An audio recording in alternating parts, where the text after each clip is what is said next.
And that's the thing that fascinated scientists at the beginning when it came to rejection. Why do they hurt so much? There are just so many ways in which we can get rejected. We get turned down by potential dates. We get turned down by potential employers. Our friends go to lunch without us. Our parents don't approve of our lifestyles. But all of them have one thing in common, and that is they really, really hurt. So they wanted to study it. The thing is, you have to be able to catch rejection in action if you want to study it. You know, you can't just take your research assistant to a local singles bar and go, oh look, that dude just got shot down, quick, give him the questionnaire. That's not going to work.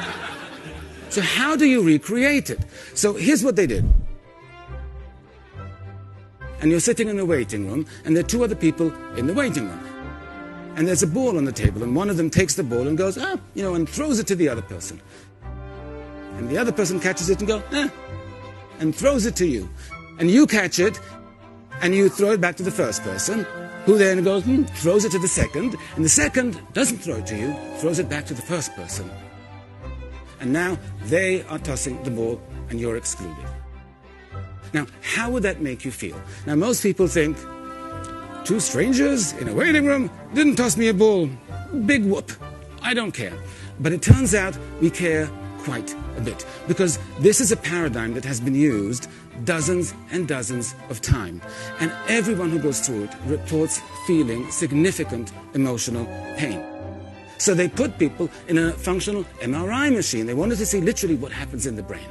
And what they found was shocking to them, because what they saw was that the same pathways in the brain light up when we get rejected as light up when we experience physical pain. They ran the experiment again and gave half the group of people Tylenol, and the people who got Tylenol reported less emotional pain. Now, I'm not suggesting that you go out on your next date packing Tylenol. So let's look at how people typically respond to rejection. Vodka.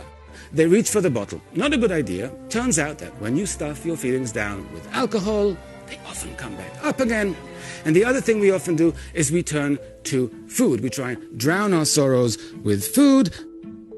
Now, needless to say, these responses don't really work very well. So what do we need to do? There are several wounds we need to treat, but the most urgent of them is that we need to do something to revive our self-worth. In terms of how people do that is positive affirmations. Those are statements like, I am attractive and worthy, I'm going to be a great success. But when we do studies about them, what we find is that positive affirmations don't work. Well, why is that? Why is it that when your self-esteem is low, telling yourself that you're going to be successful and people are going to love you and everything is going to be great, why would that make you feel bad? Well, when a statement falls within the boundaries of our belief system, we'll accept it. And when a statement falls outside the boundaries of our belief system, we'll reject it. So what should you do? Well, there is another kind of affirmation that actually does work, and that's the one I'm going to suggest. It's called self-affirmations. And the thing about self-affirmations is they are generated by you. So you know they fall within the boundary of your belief system because you're the one that has to come up with them. Make a list of 5 qualities, attributes that you have that you really believe are valuable in whatever the domain is. And then you write a brief essay, 1 or 2 paragraphs about one of the items on your list. You really elaborate why that's an important thing. And that will actually remind you of self-worth that you actually have. That will make you feel better doing that. Now, some people say to me, I've tried it, it didn't work. And I'm like, you've made the list and you wrote the essay? No. I just thought about those things, and I thought about why they were important. And I'm like, well, that's like saying I was hungry, so I thought about the food I had in my fridge. Turns out I'm still hungry. No, you have to write the essay. You have to make the list, because making the list is like taking the food out of the fridge and cooking it.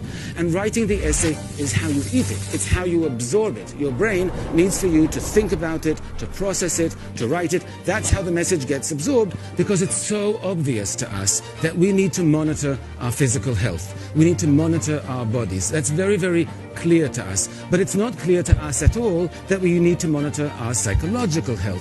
I really hope that the next time you experience some kind of psychological injury, you won't just hurt, but you'll try applying emotional first aid.